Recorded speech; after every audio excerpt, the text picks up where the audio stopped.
Hi, I'm Brandon, and today I'm going to take another look at Jay Reffner. This is my second time doing a commentary on him, but I have people requesting him because he's an interesting case, even though he's a very frustrating, annoying guy. He's among a lot of TCAP fans' most despised predators. So let's take a look at the wiki page here and see what was going on with Jay Reffner before the sting.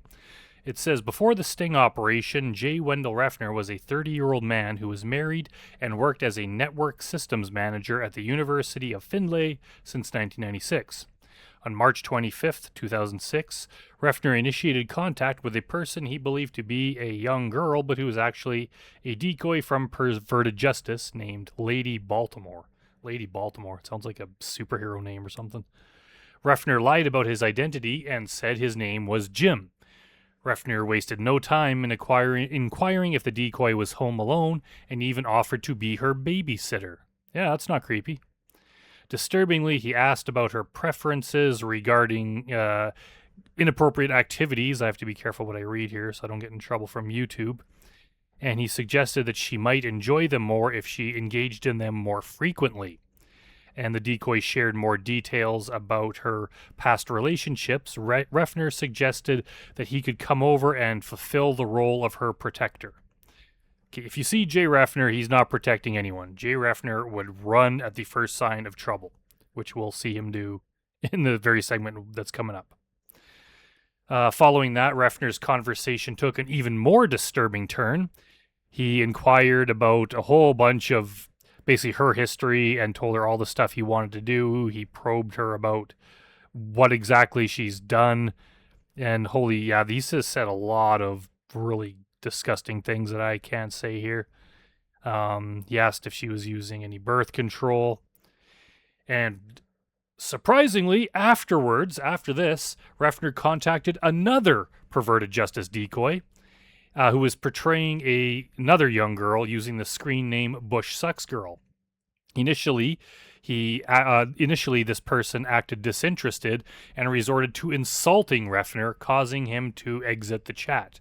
However, later that night, Reffner returned to this decoy profile and initiated another conversation. So I guess someone insulting him, he just couldn't stay away. During the subsequent chat, Reffner openly admitted to feeling a peculiar attraction towards the decoy and expressed exactly what he wanted to do to her, using inappropriate language to describe it, and he made it clear that he wanted to meet up. He explicitly mentioned his intention to do very graphic things that I can't say again, and when she revealed her lack of experience, Reffner found it alluring and expressed that he was honored to be considered the candidate for her first time. He proceeded to inquire about her experience with various things and even mentioned that he was willing to drive over 2 hours to reach her location, which he did. So let's head over to the Sting house now and find out what happens when Jay Reffner shows up. Why does it look like Dell is wearing one of those white scientist jackets? Like Jay Reffner's going to come in and she's going to do scientific experiments on him. She's going to turn him into a human centipede with Jeff Stacy and Kevin Westerbeck or something. The hell kind of coat is that? Yeah, where's he going? I'm plugged in and I'm connected here. Fry, can you hear me? We switched to 4. Oh, yeah. So is this just like a random edit? Because we just saw him walking up to the house, and then now it looks like he's driving up to the house, unless they just want to show every possible angle they have. He's here. We got somebody out front. We have somebody out front. Who could it be? It's Lee Greer. It's Lee Greer. He's pulling into the driveway. Yeah. Chris, do we have anything that Bill can say? Next stop, Meat Rocket. Next stop, Meat Rocket? I don't know. That doesn't sound like a fun ride. Hey, come on in. I just gotta get my coat off. What was that look on his face? That was like complete awe and amazement or shock. What the hell was that? Chris, do we have anything that Bill can say? Next stop, Meat Rocket. Hey, come on in. I just gotta get my coat off. It's like, whoa. Freezing out, dude. Whoa, there's really a girl here. Just hang out the bar for a second. I'll be right back, okay? I know he's among a lot of TCAP fans' most hated guys. It's definitely up there for me too. He's just like, apart from his like attitude, just his dopey, dumpy look. Again with the red. It's like every predator is wearing either a red car or wearing red. Something to do with red, like so many of them. And what the hell is Meat Rocket 8? Dude. True. Do you have a hard time finding the place? Not at all. How are you today? Good, how are you? I'm doing good. What can I do for you? Oh, what do you mean, what can I do for you? You're in their house. You don't go into someone else's house and say, what can I do for you? That was my question to you. Yeah, exactly. What can I do for you? What? Who are you going to meet here tonight? Sarah. Sarah. Take your hand away from your mouth so you don't mumble. Sarah is how old? She's 15. 15. Well, she just said that, yeah. Yeah. And how old are you? Okay, I'm a bit confused about this. There was I think there was some debate about it over when he found out what the age was. Because right there, he said she's 15. She just said it. And later on, I think in his interrogation that we'll see later, he says that, I didn't find out her age till I got there. But why would they set up a sting and not say the age until the person showed up? But I didn't even hear her say the age. Like, wouldn't that defeat the whole point of the sting? Because it wouldn't be illegal to come over if he didn't know how old she was. So he had to have known in the chat, but I don't think I've ever read the chat, so I don't know for sure. Because that's kind of a shitty thing to do, is to pretend you're an adult until the guy shows up and then say you're 15 and have the cameras come out, because obviously he wasn't there to meet an underage person, where I'm pretty sure this guy was. So I don't know if anyone knows. Let me know. So maybe that's a mystery we'll figure out, but for now we'll continue. I'm 30. My name is Jay. Jay, Chris, nice to see you. It's nice to meet you too. To be quite honest with you, I'm not at all. It's not nice to meet Chris Hansen. There's very few under these circumstances. It's not nice to meet Chris Hansen. In any way, shape, or form, some sort of pedophile or anything like that. Do you often come to visit young girls after chats on the internet? Never. Never. What do you mean never? You're literally here right now, so it's at least one. Did you bring anything with you tonight? Such as? Condoms? Yes, I did. You did. You brought condoms. So you're just going to However- kick back and chat, and just in case something happened, you brought condoms. No, he's one of these studs that always carries condoms on him. So many of these guys just always have to have condoms on them in their pocket at all times. Because you just never know. They get laid so frequently by strange women that they run into that there's no opportunity to go home and grab some or to go out and buy them. They have to have them. Because these girls, it's like these women, you see a guy like Jay Reffner, they just can't wait.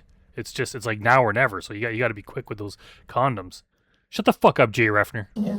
Look, here's the deal. Will you put them on the table, please? I'm sorry? The condoms. I like how he tries to lay down the law. All right, here's the deal. Chris just ignores him. Put the condoms on the table. There you go. So you had a big night planned, huh? No. Please No, leave him on the table. listen to me. All right, got nothing but time. There's nothing, I swear. I don't want to do anything, I don't want to hurt anyone. I just want... Oh, it's kind of late. It's been a long day. I can't remember who was. Oh, was it? Yeah, Dustin. He was the one that said, Dustin McFetridge, that was like, I don't want to hurt anyone. These guys just think if I just act pathetic and losery and wimpy, it'll make me look innocent and people will pity me and I won't get punished. I think that's what he's going for. wanted to talk, I swear. What do you mean? You just pulled out condoms you had on you. You did not just want to talk. She... How were you going to use the condoms in the conversation? I wasn't going to use them at all. You got them in your pocket. Well, yeah, I do. You going have... to do balloon tricks with them? Or? No.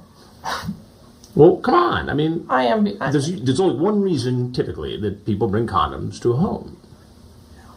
And that's for protection during sex. Yeah. And, there are only two people in this house. Well, there's three now. Who knows where this is going to go. As far as you know, you and a 15-year-old girl. So, what am I to think about this? Got a family at home. I love them dearly. Clearly not enough. What an asshole. You love your family, yet instead of being with your family, you're here doing this. And doesn't he say during the interrogation that his wife is away with his daughters on a camping trip? Because I remember the first time I did my commentary on his interrogation, I brought up the fact that was weird. I said, I think usually when families go, it's like the father would go camping, because that seems like a thing that the dad would be in. And some people kind of pushed back on that in the comments and said I didn't know what I was talking about.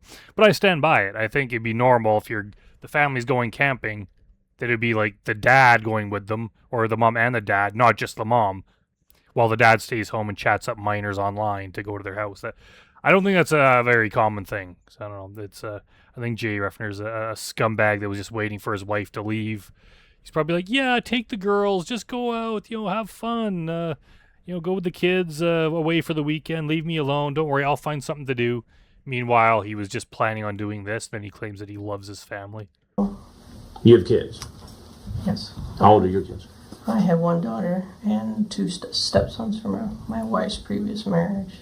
So if your daughter was home alone and some guy who was 30 came to visit, you would feel how? I understand and sympathize. Very upset. You're a virgin. You should have felt the same way that your wife did when she met you and decided to date you and have a relationship with you and get married to you when she had kids of her own. Virgin, eh? Not that I don't think he would do this kind of thing to her sons, but just the fact that this is the kind of guy he is. And not only is he just has low enough morals to do this kind of thing, but he just lies about it. He's just willing to cheat on her. He's lies. He's just an overall scumbag. He's not a good person. I bet you're scared of that, she says. Why would that scare me? Guys are always scared of that. Actually, I find it quite attractive. Sir, I know what I wrote. Do you mind if I take off my coat? Please, go ahead. Thank you. Yeah, get comfortable, Jay. I mean, these are your words, right? Yeah, they Okay. completely are. I'm not going to lie to you, sir. Yeah, I think you are going to lie. I'm honored to be considered the candidate for your first. You're not running for office, Jay. You're not a candidate. Why would you say that? Why would you phrase it like that? Why would you say any of this stuff at all? But why would you say it in such a douchey way? Again, playful chat. Playful chat, it sounds like you're... It's not playful. Look at his face here. It's not playful chat if it's someone who's underage. You're not allowed to have that kind of talk with them. The reason these guys do it is just because they get off on it. They get off on just saying dirty, inappropriate things. And then they just take it a step further and further and further and further until they're driving over their house to fulfill all their fantasies. It's not just playful talk. It's not BS talk like Kevin Westerbeck says. It's not the internet and real life are two different things like Jeff Stacey says. All these things the guys say to justify this. That somehow it's said over the internet, over chat, therefore it doesn't count. But the person you're saying to it is an underage person. Like they're like a teenager. Some of them are not even teenagers yet. You can't say that kind of stuff to them. They not understand that. What kind of man does that? You're excited about the fact that she's a virgin and you might be the first man to have sex with her. Right? Sir, I really wasn't going to. There's a couple Yeah, he really wasn't going to. But don't worry, he's telling the truth, and he loves his family. things you need to know. I'm Chris Hansen with Dateline NBC. We're doing a story on adults who meet teens Run, Jay, run. on the internet. If you have anything else you'd like to say, we'd be happy to hear it. If you're scared of the cameras and you're trying to run, why would you turn and look back just so they get a nice close-up of your face? Why wouldn't you just stay looking ahead? Yeah, he cannot get out of there fast enough.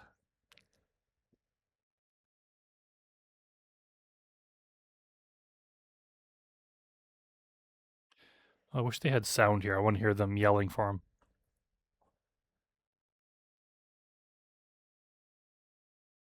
Yeah, why is it muted? It's not quite as... Oh, here it is. You have the right to remain silent. I was going to say, it's not quite as satisfying when you can't hear the cops. You understand that? And anything you say, you can't want to be used against you in a court of law. Do you understand that? Your mom's a city prosecutor and your dad's a cop. You should probably have a little bit more common sense about things that we're doing out here tonight, okay? You don't really need your mom to be a prosecutor and your dad to be a cop to know this is wrong. If you're just anything resembling a normal human being, you should be aware that this is wrong and you shouldn't be doing this kind of thing. That's why most people don't do this. Well, Would you agree? And coupled with the fact that I'm a data communications guy, you know. Yeah, that too. Yeah. Well, whatever reason you want to come up with for not doing this, yeah, you should not be doing this. Yeah. It is the honest to God's truth. I just don't play around with on my wife. What? You don't play around with on your wife? We have a chat log and you are caught on To Catch a Predator. The guys who are caught on this show are not innocent. We don't catch innocent guys. How could he possibly say that? All right, let's head back over to the wiki page to find out what happened to Jay Reffner after this. It says, following his arrest, Reffner faced a single fourth-degree felony count. He promptly contacted his mother, who worked as a prosecutor, to inform her about his arrest. During his bail hearing, Reffner's mother represented him in court and argued that he should be released on his own recognizance, highlighting that he posed no flight risk. Dark County Judge Jonathan Hain ultimately set his bond at $2,500. It's got to be like among the lowest of all the predators ever, which Reffner was able to pay, securing his release. Reffner's affiliation with the University of Findlay came to light through university spokesperson Rebecca Schell. Schell confirmed that Reffner was a member of the institution's information technology team, primarily responsible for maintaining the school's website. In light of the charges against him, Reffner was placed on paid administrative leave pending the outcome of the case. I've always had a problem with a paid suspension or paid administrative leave. Basically, are you just getting your paycheck but you don't have to come to work anymore? Isn't that like everyone's dream? You could just do whatever you want and still get paid for it. Am I missing something? Obviously, doing this kind of thing and having that hang over your head is terrible. But it should be the opposite. It should be like, all right, you still got to come to work, but you don't get paid anymore. Like that would be a punishment. But just still getting paid is not fair. In June 2006, Reffner took legal action by filing a motion in the Dark County Common Pleas Court seeking the dismissal of the single felony charge against him. Reffner, along with 4 other men apprehended in the sting, alleged a conflict of interest. They claimed that Dateline, the program behind To Catch a Predator, had paid Perverted Justice $100,000 to have its members pose as teenagers online to entrap potential predators. However, this defense strategy did not succeed. Subsequently, in October 2006, Reffner changed his plea to guilty for the felony charge. On November 27th of the same year, he received his sentencing. The court sentenced him to serve 30 days in jail, placed him under 2 years of community control, and mandated the completion of 40 hours of community service. Additionally, Reffner was required to register as an offender for 10 years and undergo counseling. Reffner successfully completed his probation in 2008, and in 2016 he was removed from the registry. Remarkably, his marriage managed to at least temporarily survive the ordeal. So, yeah, I think we all wanted him to get a more severe punishment than that because he deserved it, and he was arrogant and annoying. But to be honest, even that 30 days in jail is a lot more than a lot of the guys get in a lot of the newer takedown episodes, especially like the Michigan ones and stuff. The guys just get no jail time. They just get probation and stuff. And a lot of the Long Beach guys got very low sentences too. So I guess, he didn't get away completely free, but I wish they just nailed him with like 10 years. That would have been much better. 2024 update.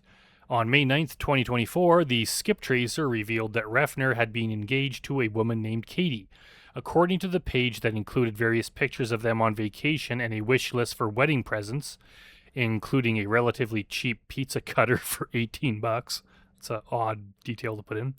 They were due to be married on November 2nd, 2024. The photo gallery suggested that the two had been together for quite a while, confirming that he is now divorced from the woman he was married to at the time of the sting. The page was taken down, and he and his fiancée, who has a different last name, are no longer Facebook friends, so it seems that the engagement was called off.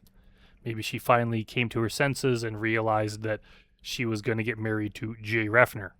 Or maybe she's like, you know what, maybe before I get married, maybe I should just Google this guy, just look him up on YouTube and see if anything comes up. And she was in for one hell of a surprise. Yeah, I don't understand why women stay with these guys. I don't understand why a woman would be with a guy like Jay Reffner to begin with, but whatever. Everyone deserves love, I guess. But after they do this kind of thing, that's a pretty big red flag, especially when you have children of your own. Kick these guys to the curb. Don't let them do this. Anyways, yeah, this guy's very, very frustrating, and I wish the segment was longer so there was more to analyze, but such as it is. So I'll pretty soon here be covering his interrogation because it's a pretty good one and people request that too. So let me know if there's any other predators you want me to cover or cover a second time, and I'll try to get to them. And thanks for watching, everyone, and I'll see you next time.